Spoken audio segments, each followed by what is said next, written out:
What's up, everybody? Welcome to our Wednesday night Epic Empire team call. It's so awesome to see all of these beautiful faces. I know you guys are super pumped. It's kind of been an Epic Empire bucket list to have Melanie on our team call. So I'm not going to talk for very long, but I do want to plug in some announcements real quick. We do have our Diamond Retreat qualification. So Diamond by July 19th, and you get to come with us to Myrtle Beach, South Carolina. Have fun on the beach in a beautiful beach house in my hometown. So I'm super pumped and excited.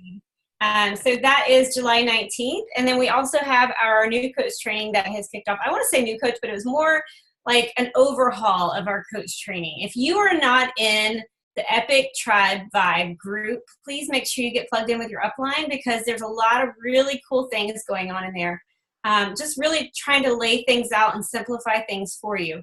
A lot of new things in the works for Epic Empire. We have a coach training course page that we're working on. So literally our downline can just go to it. Anybody that signs up as a coach can go to this course page and start taking the courses of becoming a more informed coach. We all know that like you could be as informed as you want to be. Unless you take action, nothing's going to happen, right? But we do want to make sure that it's easy for you as a coach signing up. If you sponsor a coach, that you have all of those resources at your fingertips. So that is in the works as well. A lot of fun and exciting things. Obviously, we have Summit coming up. We're going to go to Indy. If you are not registered for Summit, please, please, please make it a point I know that it's something that is scary and uncomfortable to do when you're like, I don't know what this is. I don't even know these people on my team. Try to get uncomfortable for just a minute and get to Summit. It is something that I did as a brand new coach. I was an Emerald when I went to Summit, and I went to Las Vegas. Now you're talking about small town South Carolina girl getting on an airplane, literally got picked up by a coach that lived in my community that Josh and I trusted. He drove me to the airport, flew to Las Vegas, and stayed with a coach that I found online that I didn't know that lived in Utah, and shared a room. Thankfully, she didn't murder me in my sleep, so we're good. No, she was a really sweet girl. But I'm so glad that I got really uncomfortable and I did something like that, because it really paved the way for my coaching journey and for this huge business and now this team. So I encourage you to get to Summit. If you don't know what I'm talking about, please message your upline and we will explain all of it to you. So that is all my announcements tonight. I'm so excited to announce our speaker. Like I said, it's kind of been on my, sorry, my kids are still up screaming, Daddy. Get it together, Daddy. But it's always been on my bucket list to have Melanie on the call. We all admire her in the business. She has continued to slay the network in terms of her accomplishments, but remain super relatable and humble. And that's one thing that I highly admire about her. I know that our team clings on to every word that comes out of her mouth. We're so excited to learn from her tonight and on YouTube as well. But let me give a few stats if you are new to this journey and you're like, I don't even know who Melanie is. Let me set the stage for you. Her stats: she is a 4-time top coach. That means she has been the #1 coach out of over 400,000 coaches 4 years in a row. That is absolutely the top accomplishment that you can achieve within Beachbody. That's huge. She's a mom of 2 boys, which I love because I'm a boy mom. So I kind of love that I can look at her and say she's in the same stage of life I'm in. So she gets it. She's where I'm at in life, and she stays relatable. That's one thing I said I love about her. Landon, who's 9, and Bryce, who's 7. I have Joshua, who's 9, and James, who's 7. Love it. She's also a member of our Coach Advisory Board. So the advisory board is basically a group of coaches who are super dedicated to the network, who help influence corporate and help them make informed decisions on the network's behalf. And I'm reading these because they're like, I don't want to mess them up. Can't mess this up. She is a Superstar Diamond 3. And I know we have new coaches on the team. You're still like, what the heck does that mean? Basically, I'm going to just lay it out there. 15-star diamond, 15-star diamond, 15-star diamond. 3 times. So what that means, if you're not even sure what 15-star diamond means, it means she has been able to duplicate herself, create more leaders within her downline and her team. So she's leading by example and creating more leaders, which is incredible. And she has been a coach for 7 years. So 2 years prior to me, 2 years prior to Epic Empire, 7 years into the business. And it's so neat to hear her story. Hopefully she can share a little bit of that to kind of level the playing field. So you guys know she came from a very real, organic, authentic place with Beachbody. So I'm going to shut my pie hole and hand the stage over to Miss is it Mitro or Mitro? Mitro. Mitro. Yes. Yes. I'm going to butcher it because I'm going to be saying your name at Summit in my presentation. So Melanie Mitro. Right. Well, hello, guys. Hi, everybody. All right. So I left Landon's baseball game early so that I could get home they had 1 inning left. So I raced in the door and combed my hair because it was all windblown. And so it's been a wild and crazy day. And I just saw the car pull in. So if 2 little boys come running in and you hear them in the background, that's what's going on. So I'm excited to be speaking to you guys and just sharing some of my tips for managing my calendar, right? That's what you wanted me to kind of talk on, right, Jatana? Okay, good. Make sure I got the right presentation. So, that is actually one of the things I love to train on the most. And so that's what I'm going to share with you guys tonight. Just a little bit of organization and some tips and ways that I create my to-do list and my goals and how I kind of set my business up. And I am going to walk you through a little bit of the beginning part. So how many of you are maybe in your first 18 months as a coach? How many of you are kind of newer to the business? Okay. So I'm going to kind of speak to you guys as the first 18 months that I was in the business. So I feel like that was the hardest for me. So I made a PowerPoint because otherwise I will not stay on track. So let me just do a little screen share with you and you guys should all be able to, can you guys see that okay? You can see that? Okay, perfect. All right, so let me just give you a little bit of backstory on me, right? So this is, the 2 pictures at the top are when the boys were little. This was actually right when I started my Beachbody business. So I started coaching in 2011. So Bryce is my baby and he was 6 months old when I started and Landon was he was 2.5, almost 3. And when I started coaching, I actually started because I had such a great experience in a challenge group. So my coach invited me. She saw that I had actually made a Facebook post about trying to lose weight and I posted about eating celery, which is really strange because I really wasn't a big social media person prior to Beachbody. I was very private. I had a private profile. I didn't have an Instagram account. I maybe had 100 friends, less than 100 friends on my Facebook page. And I just really didn't care to connect with people that were not in my inner circle, that weren't my close family and friends. So, and just Facebook wasn't my jam. I kind of just used it to look at what other people were up to. So when I go back and I think about it must have been divine intervention that I even made that status update. I was sort of at this crossroads in my personal life where I had left my full-time job after we had Bryce, the baby, because I wanted to stay home. I really, really, really wanted to be a stay-at-home mom. And for Matt and I to make that happen, we had to really make a lot of sacrifices as a family. So we put our bank accounts together. We just figured out a budget. We said, okay, after all the bills are paid, we're going to allot X amount of money for groceries.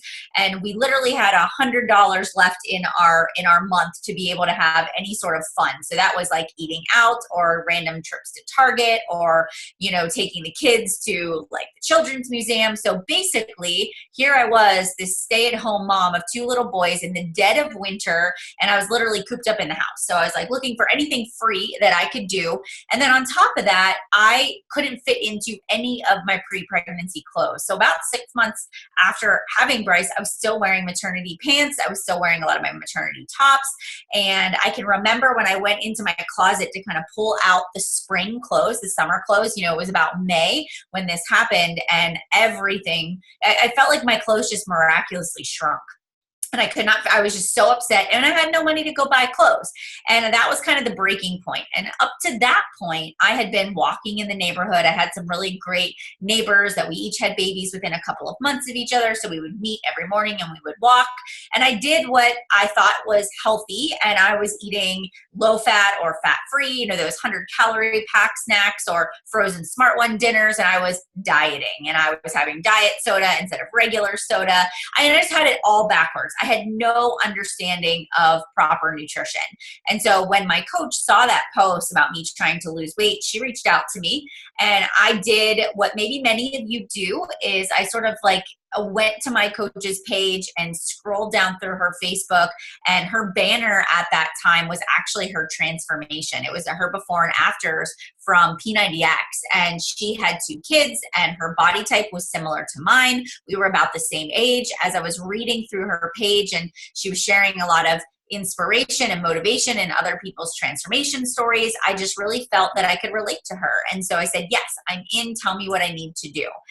And the cool part is she didn't make me buy anything. And so, because I couldn't afford it anyways, so I didn't buy Shakeology. I borrowed a copy of Insanity. I burned it from a neighbor that lived down the street, and I cleared out a little space in my storage room of our townhouse in the basement with a little tiny carpet square on the concrete. And I took my old Dell laptop to the basement, and that's where I would play my DVDs. Every afternoon, I would put the boys down for a nap at 2 o'clock. I would take that baby monitor, and I would go press play.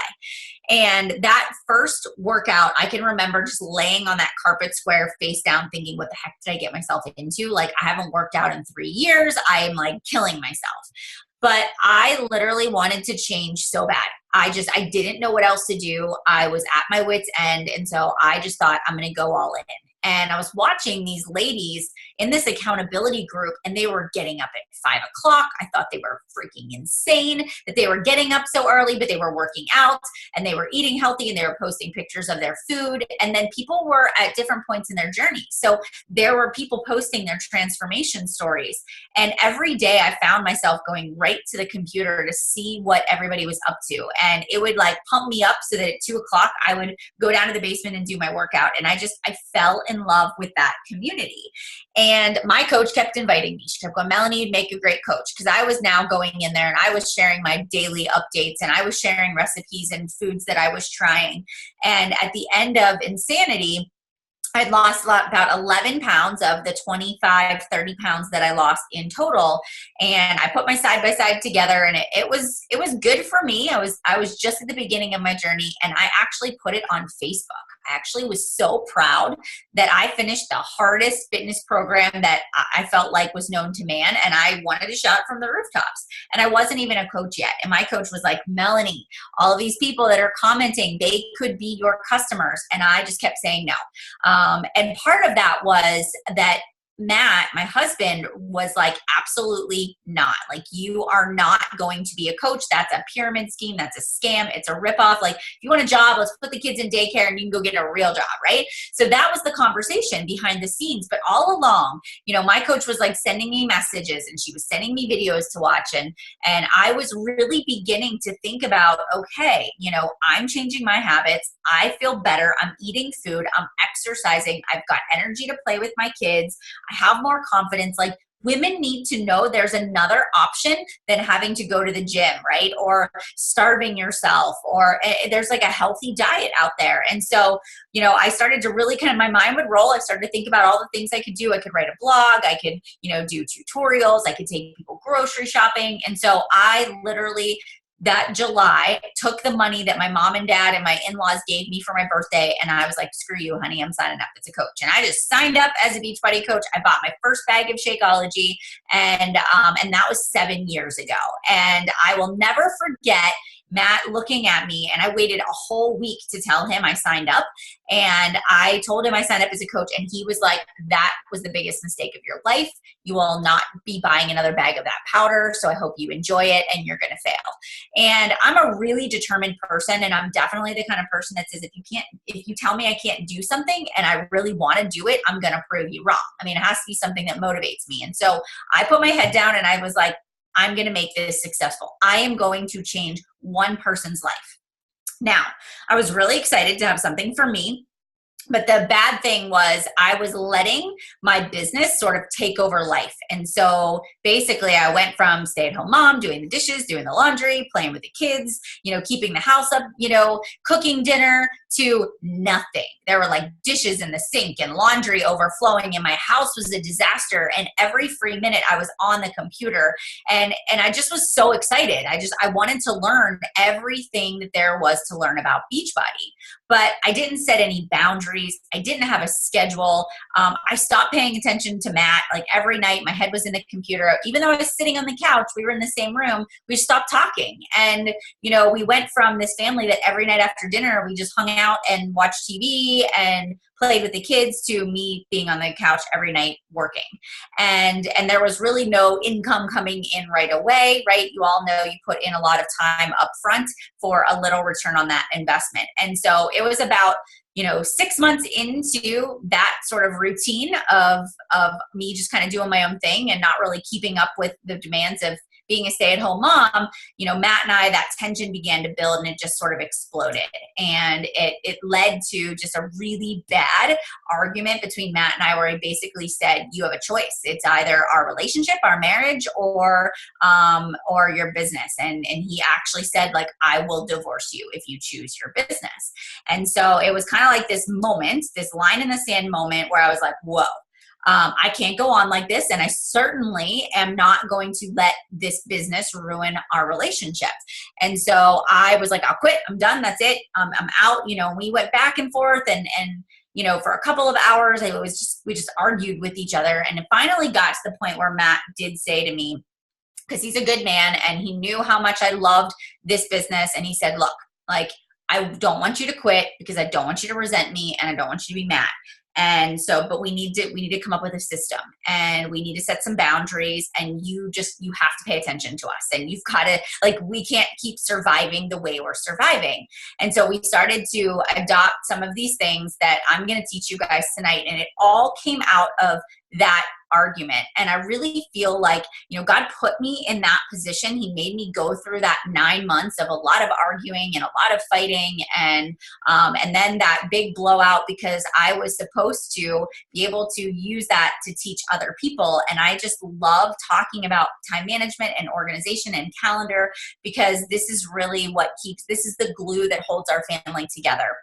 Is me taking control of my business and saying, look, we all have the same 24 hours in a day, but it's what we do with that time that really determines our level of success. So it is possible, right? It is possible to, achieve all of your goals, be a stay-at-home mom, build an incredible business, and have a great relationship. And so the first thing that I want to ask you as we go through tonight is, really sit down and ask yourself, as I go through these activities, I'm going to share what I did to build a large scale business. You may say to yourself, you know what, that's not a goal of mine. So your calendar may look differently.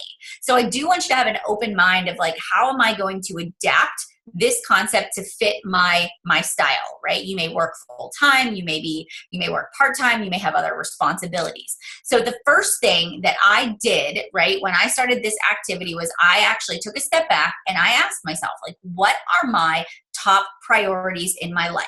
Because when you're setting goals, when you're setting time, the allotment for your business, and you're just determining what sacrifices you're going to make, you really have to say to yourself, like, okay, what's important to me? Is it your family? Is it fitness? Is it your relationship with your spouse or significant other? Is it your faith? Is it that, maybe a priority for you is being actively involved in your kids' classrooms, and you want to be the PTO mom, and you want to go on, you want to go on field trips, and that's important to you, right? But if you're saying to yourself, like, being a homeroom mom is a top priority, then maybe being an elite coach this year might not go hand in hand, right? Because, and maybe that's a short-term sacrifice. And for me, I really had to sit down and say, what are my goals? What is my priorities, and what time do I need to devote in order to make those goals happen? And so I asked a lot of people, right? So my first full year as a coach, I wanted to be elite. And so I asked people that had done what I wanted to do, how much time they invested, what were the activities that that they put the most focus on, what were the things that were not as important. And I really figured out like, okay, based on other people, what do I need to do to get to the goal that I wanted to get to? And so I said, building my business, creating financial freedom for myself and our family was really important, because I felt like if I could create a cushion of income, it would also take the anxiety level down in our house, because we were still arguing about finances all of the time. So that was a top priority for me. One of my top 3 to 4 priorities was building my business. My second one was my spouse, was Matt and our relationship. And the third was our family. And everything else went by the wayside. All right. I decided that, volunteering at church is going to have to wait, right? Yep. I can go in, I can read to Bryce and Landon's class once a month. I can do a field trip, once a quarter, but I don't need to be in there 5 days a week in the library, right? I don't need to be the lunchroom mom. Not that I would ever want to do that, but that's not my jam. But anyways, that's what I mean by priorities. If you have big goals, there are going to be areas you're going to have to pick and choose. And I always say short-term sacrifice for long-term comfort and success. So you do have to be very honest with yourself about how these goals are going to positively impact your life. And so for me, right, and when I was thinking about, okay, I want to be an elite coach my first year, I couldn't just go to Matt and say, I want to be an elite coach. I had to say to Matt, I want to be an elite coach, and that means an extra bonus for us every single quarter. The bonuses are generally between this much and this much a quarter. And if I'm in the top 200, I'm going to get this bonus every single month next year. He didn't care about parties or recognition or elite gifts, that stuff that I thought was important. That was significance to me. But I needed to speak in his language. What did he need to hear? And it was financial. He needed to see that the time I was investing was going to give us some sort of financial gain, right? So I had to really talk about that to him. So I communicated that. I told him that this is going to be what I'm going to need. There are going to be times of the month where I am going to need you to put the kids to bed. There are going to be, certain qualification periods that are going to come up that I might need to be on the phone later at night, right, to help people with getting placement and getting people situated. And it communicated that, instead of when Matt walked through the door, just shoving the kids at him and saying, I've got a call, see you later, there's no dinner, so figure it out. If he knew ahead of time what was going to happen, because we had this discussion, this whole anxiety level just completely decreased. The next thing is, when are you going to find the time to do all these activities? And we are going to talk about that tonight. That's going to be a big part of what we're going to go over. And then last but not least, your goals have to have significance to you. What does being a diamond coach mean? What does being elite or premier, what's significance? And it's okay if it's, I want to feel like a leader, or it's the next step in the game. And I feel like this is going to help me start creating more income and have more credibility. So whatever it is, write it down, read it to yourself every day, get that visual of your goal board of what you want to achieve in front of you, so that whenever you get into a situation where you're feeling a little overwhelmed or stressed, or you're trying to manage all of these things at one time, just visualize what it's going to feel like to reach that goal, and know that the sacrifice is absolutely hands down worth it. All right. And you can't create more hours in a day. If I knew how to create a 25th hour, I would be a billionaire, I'm sure. But I don't. And I just know how to take the 24 hours that I do have and be laser focused on it. And that was a very conscious decision that I had to make to really learn how to stay focused and disciplined in my daily activities. All right. So one of the things that Matt and I started doing was every single Sunday, we would have a Sunday planning session. So basically, this is what it would look like. I would get up at 5 a.m. because that's what I do. I turned myself into a morning person, because if I got up early and I got my business activities done first thing in the morning, then I could be mom the rest of the day, right? So I would rather sacrifice my own sleep, my own personal time, so that I can do what I need to do, because there is nothing worse than waking up and the kids are standing over top of you and you're like, I haven't checked in my challenge groups. I haven't planned out my post for today. I've got to, and then you're yelling at the kids and you're throwing breakfast and it's just a disaster. And then everybody is agitated. And so I just found if I get up and do my thing first thing in the morning, then I'm a better mom and I'm a better wife because of it. So that's really why I get up so early. So Sundays are typically my rest day. but I turned that into my planning session. I do meal planning, and then I do my Sunday prep for the week. So what I do is either paper and pencil planner. So you go to Walmart or Target and get yourself a cheap planner that has like the hours, from like whatever time, 6 a.m. to, 10 o'clock at night, that you can actually color in the blocks. Or I use a Google Calendar because it actually syncs to my phone, and I can share my calendar with Matt. And when he worked full time and he wasn't at home, that was really crucial because he could see what nights I had calls, we could communicate with each other. And that was really important for the two of us. So first thing I would do every single Sunday is I'd start with the non-negotiables. And I don't put this all on there now because it's such a habit, but at the beginning, I visually needed to see where I was actually spending my time. So sit down and say to yourself, okay, what are the things I don't have control over? Do you have a full-time job? You got to put that on the calendar, but do it in such a way where you say to yourself, I go to my full-time job and it's 8 to 12. Then I have an hour lunch break or a 30-minute lunch break. That should be white space. Then if it's like 1 o'clock to 5 is work, right? And so you block that out Monday through Friday or whatever your shift is for the week. If you're a nurse or, you have a job where you don't work a consistent schedule, but every Sunday, sit down and plan that out. Then for me, I go in and I actually put my workout on my calendar because that's a priority. My body is my business. And if I don't work out, if I don't lead by example, if I don't show my journey, right, I'm not going to have the confidence to share. And that's why I got into this in the first place, was for my own health and fitness, right? So that just goes on there. 5 a.m. That's my block. It just repeats every single day. Then kids' activities. My kids play baseball, they play lacrosse, we have practice, we have games, we have tournaments. That all goes on the calendar, right? I can't change that. I have to be present. Doctor's appointments, church, anything else that you do. So now you've got your calendar filled out. And so now like these are the things I can't change. Now the second thing you do is I say to myself, okay, I'm going to block out, right, at least one night a week that is going to be purposeful downtime that I spend with Matt. Now, because a lot of my business always has happened at night, I would work hard Sunday night through about Thursday afternoon. And I learned that, and I'm telling you this because I've learned that this is kind of the trend of our business. Sunday night, everybody's ready to get back into it. They're ready to get ready for their week, whether it's their business or they're ready to start their fitness journey. Like people are asking questions on Sunday night. That's like my Monday.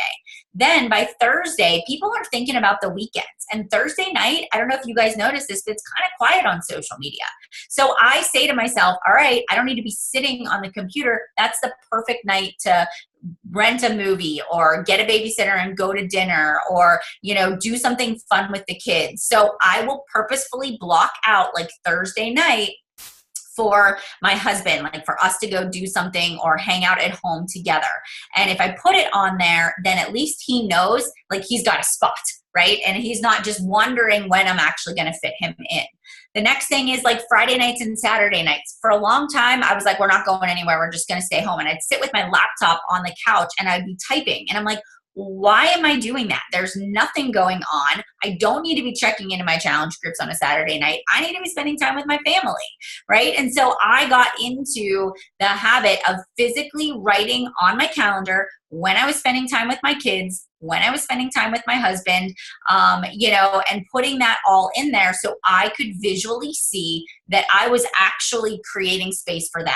Because a lot of us, and maybe you can relate to this, have this mom guilt, like we feel like we're not spending enough time with our kids because we feel like we're on our phones all the time or we feel like we're always working. And so, when I put it on my calendar and I would see, it really helped me to say, okay, Melanie, you've got all day on Saturday, all day on Sunday with your family. Every night from 4 o'clock until 8:30, you're with your kids. Like you don't need to feel guilty, all right, for the time we spend on your business. There's plenty of time. And I'll talk about being purposeful about that time. The next thing is, when is your business hours going to be? So for some of you, your business hours may be choppy, right? You may not have, like now my kids are in school all day. So I have from 8 to 3:50 to actually build my business. Now I don't work that entire time, but I have that luxury now. When my kids were little, I did not. It was kind of like I had 30 minutes in the morning. I had a half an hour while they ate lunch. I had maybe an hour, hour and 15 minutes when they took a nap. And then I had like an hour at night. So I had to like chunk my Beachbody business hours, but I started going in and actually scheduling out when I was going to work my business. And then if somebody called me and said, hey, Mel, want to go to the zoo on Thursday? Instead of saying, yes, I'll go to the zoo and I'll just skip nap time, I was like, I got goals. Can we go first thing in the morning so that I can be home for nap time because I need to get my business hours, in the afternoon. And so I was able to be purposeful and have a game plan so that I could get the work done. So set your business hours. And the weekends are my saving grace.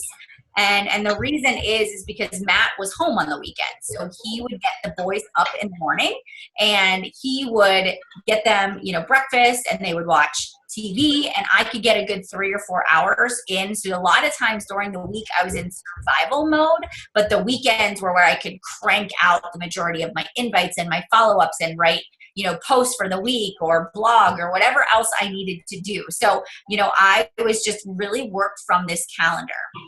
And then I do want you to say to yourself, okay, there are going to be sacrifices to reach my goals. What are those going to be? And so once that's all on the calendar, we're going to talk about what we do next during the business hours. But this sort of gives you a viewpoint of what this looks like. And it's not completely filled out, but you can see, right? I've got my wake up, my eat, my personal development. First thing in the morning, then you can see where I work out. Then you can see okay, I've got a work block from 7 to 8. My kids would wake up about 8 o'clock. So I would work. And then that white space was really when my kids were awake. This was the time that I was mom. I was momming it. For some of you, that might be the time when you go to work and you've got other things that you're doing. And then I kind of plugged in calls that I had throughout the week. And then you can see that 2 to 3:30 is what I call that nap time hustle. And so I was very purposeful about being home for that. And then you can see the family time and kind of how I block it out. So now I don't feel guilty about my work schedule because it's organized, okay? And you can even see I put on there the date night with my husband is always our Thursday night thing, okay? All right, so I'm gonna stop this share. Somebody must be trying to annotate. We'll go back here. There we go. All right, hold on one second. All right, now we're good. Okay, so now the next thing is, how many of you say to yourselves okay, Melanie, this is great. I'll make a calendar, but what the heck do I do during that work time, right? Have you ever sat down at your desk or on the couch or at the kitchen table, and then you say to yourself, all right, I've scheduled this work time. What do I do? And then you spend 20 minutes scrolling on Instagram, and then you're watching everybody's Insta stories, and then you're on Facebook, and before you know it, 20 to 30 minutes have gone by, and you haven't done anything for your business, and then somebody wakes up, and then you're totally screwed because you didn't get the most important activities done. So I sort of took it a step further, and I said to myself, okay, on Sundays, as I make this calendar, I'm also going to make a to-do list, because I need to have a list so that I know exactly what it is that I'm going to work on when I sit down at the computer. So this is what I do. On the top of my calendar or in my notebook, I will say, this is my goal for the week. So maybe it is I'm going to hit Success Club 5. I'm going to recruit 2 new coaches. I am going to blog once this week. I'm going to make 3 live videos on this topic, and this topic, right? So I write down my goals at the top of my notebook or on my Google Calendar. And then I'll say to myself, okay, what are my top 3 priorities that I need to do on Monday? And so I will take from that list the things that I absolutely have to check off the box. And I always ask myself, what's going to give me the biggest return on my investment? So it has to be income producing activity. So that's something you got to get in the habit of saying to yourself, is this a business building activity? Is this a personal development activity? Is this a training task? The first things you do in the morning are always the things that build your personal business. And I like to say, each and every day, only put 3 things on your list. Or you can put everything on your list, but say, okay, if I get 3 things done, I'm really killing it today. I'm winning the day, because things happen and we get distracted or interruptions. And so I've just found my magic number is 3, and then I don't feel defeated if I don't get the whole list done. All right. And so then take those activities and plug them into your blocks of time that you get to build your business. So if you've got 30 minutes in the morning, maybe that's your morning workout post, that you're adding your new contacts, that is follow-ups, and maybe it's checking in with your challengers. And that's all you have time to do, in the morning, right? And then let's say maybe you're super creative earlier in the day, but by 9 o'clock at night, like there's nothing left in your brain. I know that's me. Anybody else? Like by 9 o'clock, I'm done because I get up so early. So I'm never going to sit and write a blog post at 9 o'clock at night. I am never going to write a heartfelt post at 9 o'clock at night. Yes, I'm going to check in with my challengers. I might respond to a couple of messages, but nothing that requires like good brain activity is ever going to happen at night for me. So you also have to learn, like, when are your most productive times of the day? You could be a night owl. So your nighttime, you might be flipped, right? Between you and I. Another thing is live videos. All of you at this point should be embracing live video. So what days of the week are you going to do them? What are the topics that you want to go live about? Maybe Wednesday is going to be the day, and so that's the day you get up, you take a shower, and you put makeup on, right? But if you put it into your calendar, you can plan around it. Okay, this is the day, and you can actually think it through so you know what you want to say or what you want to do. So even just plug in throughout the week the activities that you would like to get accomplished. Again, asking yourself always, is this going to give me the biggest return on my investment? If not, just move it to the bottom of the list. That's one of those things that, hey, if you have a good day and you're super productive, you can check off some of those other activities.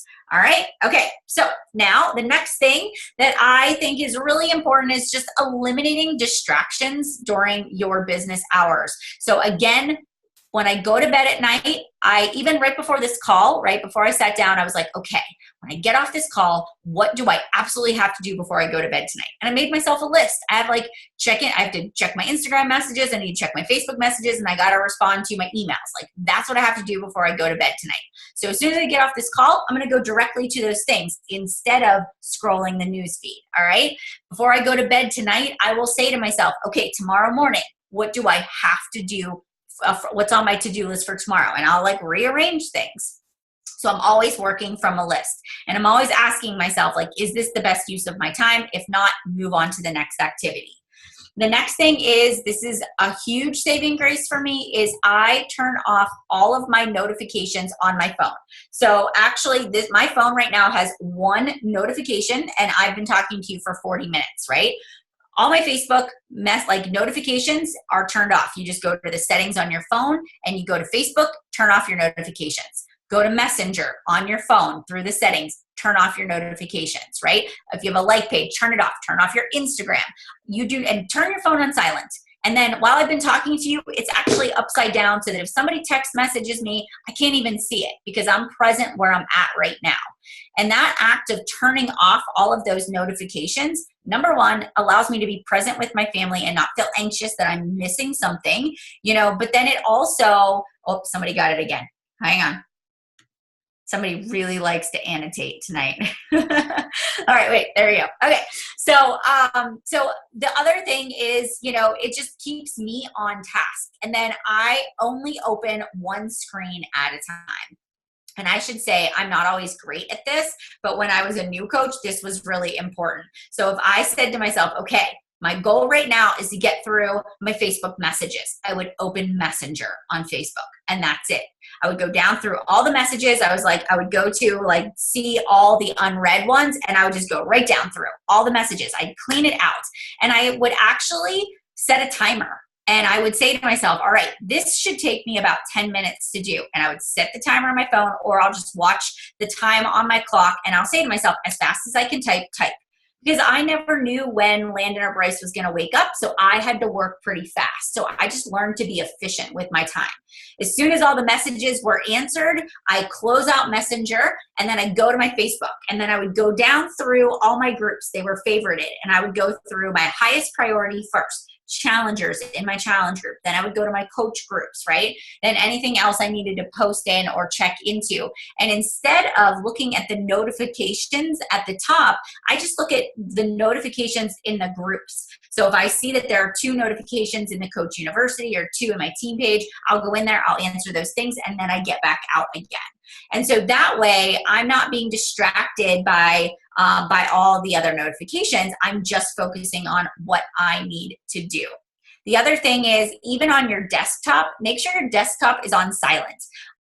And turn off the actual chat bar on Messenger, because how often are you in the middle of writing a post or answering a question? It's like, bing, you get that message that pops up, and before you know it, you're over here and you're chatting with these people, and then 20 minutes later, you still haven't made that post. So I turn that chat notification off so that everything just goes into the Messenger, and I can see the number at the top, and I can check it when I'm ready.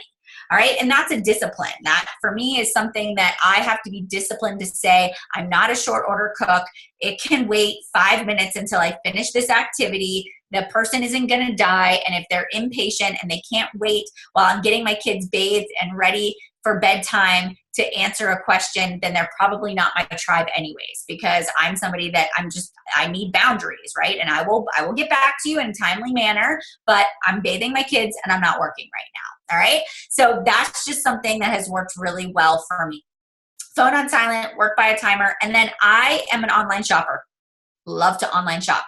I could sit and scroll Nordstrom's for hours. I am like on every, Revolve, and I'm just constantly shopping, and I'm constantly getting emails for places to shop. That's what I like to do. And so instead of going through my email and looking at every single ad that I get, I just put them in a folder, and I say, once you get your work done, that's your reward. You can sit for 20 minutes and shop, or, so I just flip things around and make it just something that's rewarding for me. So if you like to scroll Pinterest, or you like to look at the search on Instagram, like you like to follow fashion bloggers or other people, that's your time to do it. Reward yourself at the end versus starting your day that way. Okay. All right. Now, last sort of thing that I want to go over is this. When it comes to managing your calendar, guys, you do have to, number one, be a little bit flexible, right? Not every day is going to go as planned. Not everything that you put on the calendar is going to end up being, productive. There are going to be times where you're going to have to take things off and put other things on, and that is okay too. But I want you to get into a habit of giving yourself this gut check and actually saying to yourself, every day before you go to bed, did I get the most important activities done? What did I do to move my business forward? Because if you spent 3 hours today and you didn't invite one person or add any new contacts or make any posts on social media, you're not moving your business forward, right? So instead of evaluating at the end of the month when it's today, May 30th, and saying, I don't have any Success Club points, I wasted too much time this month. If you get in the habit of saying, before I go to bed, right, did I get the most important things done? If not, I'm going to say to myself, all right, I need to be disciplined, and I have to do it before I'm allowing myself to go to bed. I guarantee you'll start doing them first, especially if you're the kind of person that's brain dead at night. You'll start doing your invites first thing in the morning. If your goal means enough to you, you will learn how to become disciplined. You will create these habits in your life to become disciplined, because your goals are so important, you can't imagine not even accomplishing them. And then before you go to bed at night, just say to yourself, what's the next day's list? What's the next day's priorities? I just have sticky notes on my desk with my to-do list on it. And then I just always ask myself, could I have done it any better today? Well, if I could do it over, what would I have done differently? I just set my intentions. I make sure to acknowledge the things that went well and not just focus on the things maybe I didn't get done, and I close my computer and I just say, all right, tomorrow it's game on, right? And I'll tell you that, this is messy. Like I said before, it doesn't always work perfectly. But if you say to yourself, I will give this 3 months, like you're doing a round of 80-day obsession or P90X, 3 months to create a new habit. We all know it doesn't take 21 days. That is not long enough, right? But give it 3 months of saying, every Sunday, I'm going to make a schedule. Every Sunday, I'm going to do a to-do list. Every Sunday, I am going to say, these are my goals for the week ahead. And then every week you reflect. share it with your significant other, ask them for their input, ask them if they're noticing that you're a little more balanced, right, in your time, and just give yourself that constant gut check. And the one thing I didn't mention before that I do want to make sure that I go over is this concept of balance. So, we are a business that never sleeps, I feel like, right? We can always be connected. There's always something more we can do. We don't get to leave our job at an office and tuck our phone away for the rest of the night. We just don't get that luxury. But we have to create what I like to call white space. And I listened to this podcast episode by, her name is Juliet Funt, I think is what her name is. And it's the Entree Leadership podcast episode. And she owns the company. It's called White Space. And she talks about this concept of creating times within your day where you don't have your phone on you. And I actually used to do this before when I was really bad, and I would actually lock it in a box. And I wouldn't allow myself to go pick it up for 2 hours, right? I will, when it's date night, when Matt and I are watching a movie, I will leave my phone on the charger in our bedroom now. I don't need to have my phone with me. If it's a commercial, I shouldn't be picking up my phone and scrolling. I'm so aware now of people that bring their phone to dinner and are on their phone while we're trying to have a dinner conversation. It drives me insane because I want my family to have the best of me and not what's left of me. So phone doesn't come to the dinner table, right? If I take a picture, I take the picture of the food, I set it down, we eat dinner together. I'm not posting it until afterwards. If we're gonna go to the park and we're gonna ride bikes or we're gonna play basketball, my phone's it's in the car or it's far away, right? And I'm creating these white spaces where I can just be fully present. And it gives me really great boundaries. And that is going to give you such a sense of peace to know, like, it is okay. I can have a life and I can run an incredibly successful business too. But it is a discipline and a practice that you have to adopt. And now my husband and I are the same way. Like, phone doesn't come to dinner. The kids don't bring their iPods to dinner unless we're like bribing them because it's like an important dinner or something. Like, we have learned this communication and how to be a family. And it's worked really well, but unfortunately I had to learn the hard way in that process. All right. So guys, just to wrap it up, like, sacrifice is required. I may make this sound pretty and easy and simple, but it's not. It's kind of messy sometimes too. And I don't believe that you can have this perfectly balanced life. I always feel like one ball is sort of down, right? My business might be rocking, but maybe I feel like I'm not doing as good of a job at like the white space, or I'm not, maybe I've canceled a couple of date nights with Matt because I'm like doing a random call or I'm doing something else, right? And so every once in a while I gotta like realign myself, or Matt will be like, hey, you're getting a little crazy, let's reel it in, or sometimes I find myself spending too much downtime. And so I just believe that you have to consciously choose what to focus on, knowing what the outcome is going to be, knowing what the goal is. And the key is just being very mindful in this whole process. And you know what, guys? Don't wait for somebody to tell you what to do. I want you to go to your upline, if it's Jatana or somebody else on this team, and I want you to say, look, I'm taking ownership of my business right now. These are the things I'm wasting my time on. These are the things I know are an issue. These are the things I need to get control of. Here is my game plan. Here's my to-do list. Would you do it? Like, take ownership of your business. If you want to achieve a higher level of success, it is going to require a higher level of discipline. And it means like you can't wait for somebody to tell you what to do. You have to take matters into your own hands and find a system that works best for you. So I hope that something out of this presentation resonated with you, and I would be more than happy to answer questions if you have them. I do see that there are some questions there.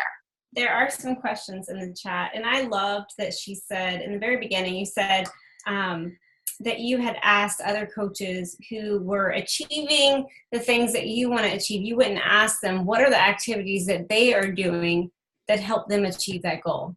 Mm-hmm. I think that's huge, and I think that's something that people get fearful of doing. And sometimes they even feel like they have to stay within the team. I remember as a brand new coach messaging top coaches like, what does this mean? How do you do it? And it might have been a little ballsy of me, but I did it. I was like, I don't care. I want to know. Tell me what to do. I'm eager to learn. So I love that you said that. So some of the questions, Shelly asks, what would be a respectable time frame to become elite? A respectable time frame. Well, I think it's different for every individual.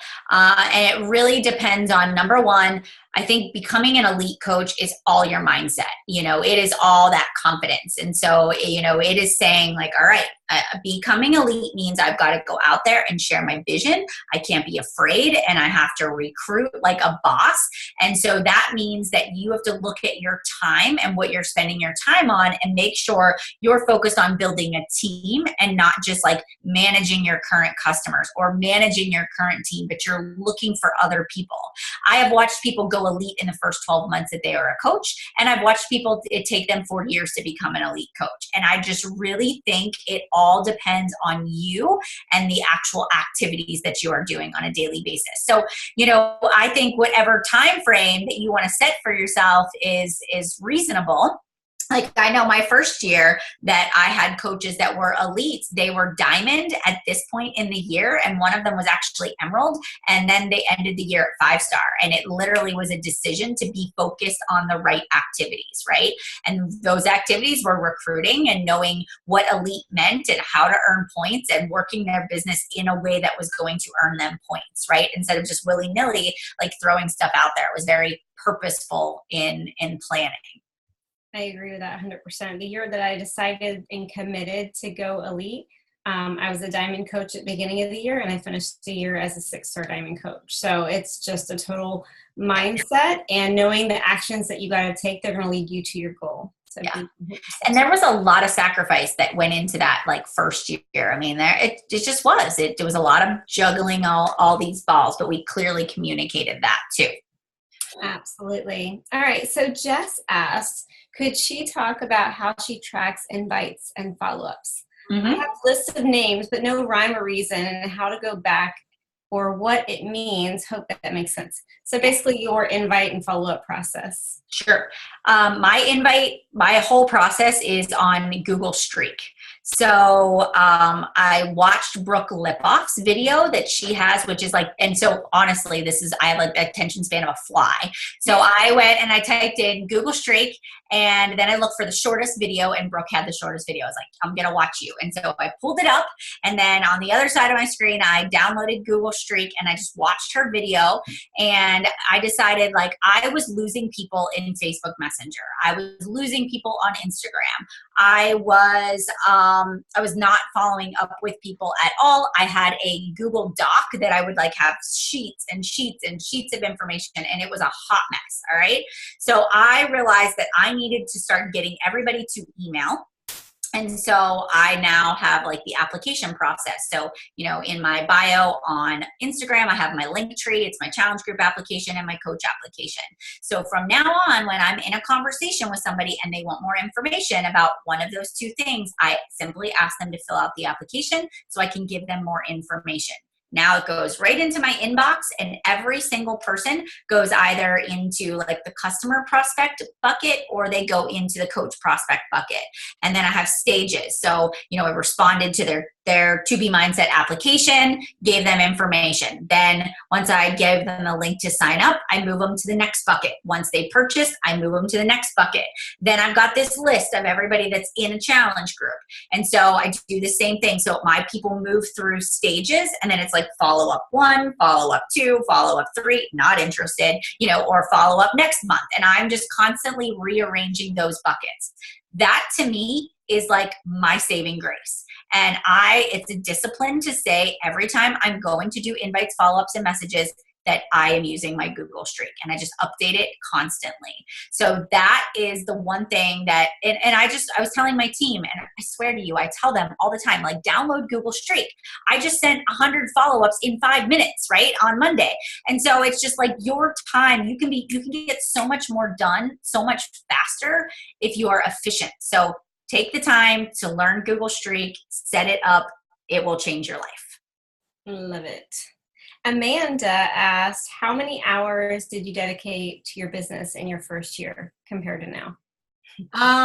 Let's see. I think every waking moment that I was awake, I was doing something. So for example, when I am in the bathroom in the morning and I'm putting my makeup on and doing my hair, there's a podcast playing. When I was cleaning the house, I had my earbuds in and my phone in my back pocket and I was listening to national wake up calls. When I was driving in the car, there was no radio on. I was like personal development. Every single moment of every day, I was like ringing out, how I could be successful. So for example, I would get up at 5, I'd work out. So like an hour in the morning, probably 2 hours in the afternoon, and probably 2 hours at night. And that was like Monday through Friday or Monday through Thursday. And then I would always do like 3 hours on Saturday, 3 to 4 hours on Sunday. So I was jamming in a lot of hours. And then once I got in about a year and I was a diamond coach, I was a 1-star diamond coach, I hired a babysitter for 3 hours a week. So she would come on like Tuesday morning and she would come from 9 to noon. And then I would put the kids down for a nap at like 1:32 and then I'd work till they woke up. So I started adding more time as I went along. So I probably worked a good like 30 plus hours a week as a new coach. But also I had really big goals. Like I wanted to be in the top 10. And so I invested a lot of time. That doesn't have to be you, but you have to say like, okay, realistically, there's no top 10 coaches out there that are working 1 hour a day to build their business. Like that's not realistic. So just know like it's an investment in your time. Absolutely. And your goals are going to have to reflect the time that you're putting into it. Yeah. All right. So Shelly asked, how many groups a month do you run? As challenge groups. Challenge groups, it varies depending on the month. So for example, when 80 Day Obsession launched, I had like an exclusive 80 Day Obsession group. And then I had a regular challenge group, right? And then now I have like a 2B mindset group. I have an 80 Day Obsession group and I have a regular challenge group. So right now I've got 3. Sometimes I only have 1 going at a time, but I have scripts that I now like will just auto post. I go in and I load them all in. I have an assistant that does that for me and it just goes out every day. And then I go in and interact. I go in and do a live video and share my day. So it varies. I co-run a lot of my challenge groups with my coaches. And so I'll post like Monday, Wednesday, Friday. They do Tuesday, Thursday, Saturday. So we split a lot of the responsibilities. So it depends on the month. And I always start a new group every single month. Like it's a non-negotiable. Absolutely. Jessica asked, how long did it take your husband to really understand the business and what you were doing? About 2 years. About 2 years. He went to Summit. So I signed up at the end of July. So Summit was in July that year. So I missed Summit. So he went to my first Summit. I had been a coach for a year, definitely still not a believer in the business, even though he was like, well, get on board. I'll kind of help you.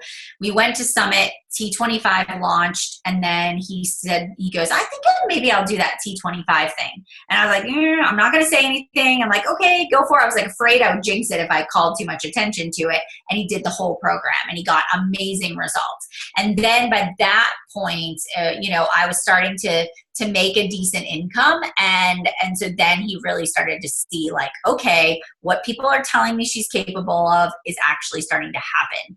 But I knew the only way he was going to support me is if I showed him the money. Like I had to make money. So a lot of what I was doing was driven towards like making an income so I could prove him wrong. Love it. Yeah. Prove him wrong. Yep. Yeah. All right. Shelly asks, this is more of a duplication question, but how do you help your coaches build their own teams? Right from the get-go, even, wherever you're at right now, create a team page, have a place that is your own. And I started that with my like 8 discount coaches that got me to Diamond, right? So I had a team page where I put people in and, I did have like 1 or 2 working coaches. And so I would just go in there and I would share resources.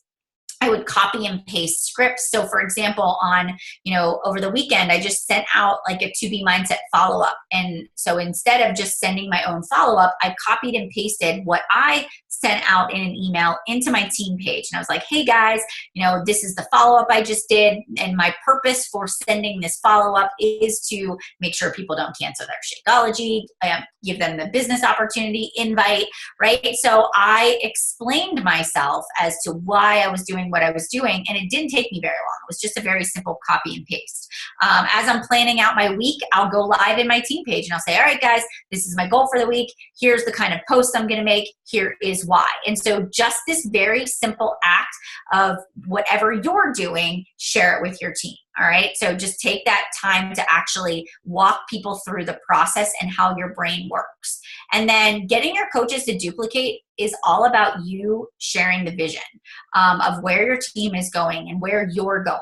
And I can remember going into my team page and I was like, all right, this train is leaving the station. We're going to be an elite team this year. You can either, stay back at the station or you can get on this crazy train with me, but this is what we're doing. We're going to be a top 0.01% of the company. We're going to walk across stage. We're going to be an elite team, and this is what's going to happen. We're going to get access to all of this extra resources, and we're going to celebrate. We're going to have a party, who are going to be the 5 diamonds that are going to help us accomplish this goal. Like, I went in and was like, this is what we're doing, and here's why we're doing it, and here's how it's going to benefit you.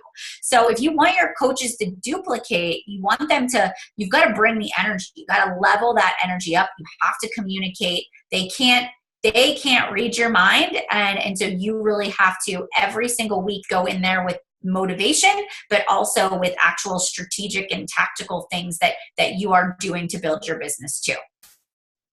All right. It's getting late and you're amazing and you're giving us so much content. I think one of my favorite questions in here, and I think it's something everybody can take away and take action on, is what is your favorite personal development? Oh, my favorite. Oh God, there's so many good ones. I just really think it depends on where you're at, so like the 5-second rule was such a good book. And I use that with a lot of my coaches, like to overcome fear or to take action, or get out of bed in the morning. Like the 5-second rule by Mel Robbins was a really good book that we all read together. Miracle Morning is a great book if you're really trying to get yourself into a morning practice and ritual. That's something that I did with my challengers in my challenge group.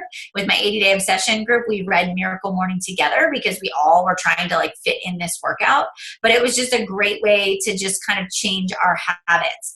I will say, like, The Slight Edge was one of my favorites because that's one of the first books that I read. Let's see, what else? I'm thinking, there's so many good ones. Like the 12-week year really helped me with goal setting and being able to sort of benchmark where I wanted to go in my business. And I teach that to my team. So, that's a good one to read as you go into the fall and you're thinking about what your 2019 goals will be or mid-year. So there's lots of good ones. Anything John Maxwell, love. Jeb Blount wrote a book called People Follow You. That was one of the first leadership books that I read because this process of you need your team and you need your team more than they need you. And how do you kind of reach down and support them? And that really helped me kind of develop that leadership muscle. So those are just some of my favorites. Love it. Awesome. Well, thank you so much, Melanie. I know that you have, Shelly's clapping for everybody. Clap for Melanie. Yay! This is like an epic empire moment. Woo! But we're so thankful for you. Honestly, I know that what you do is not easy. And it is hard to continue to serve the network on top of building your business. And you do a lot of extra things that are not even paid. And so we really appreciate you. Your authenticity is amazing. So keep doing what you're doing. We're cheering you on. We adore you. Thank you so much for your time. You are welcome. You are welcome. I hope you guys have a great night, and I will see you all at Summit. Yay. All right. Bye, guys. Have a good night. See ya.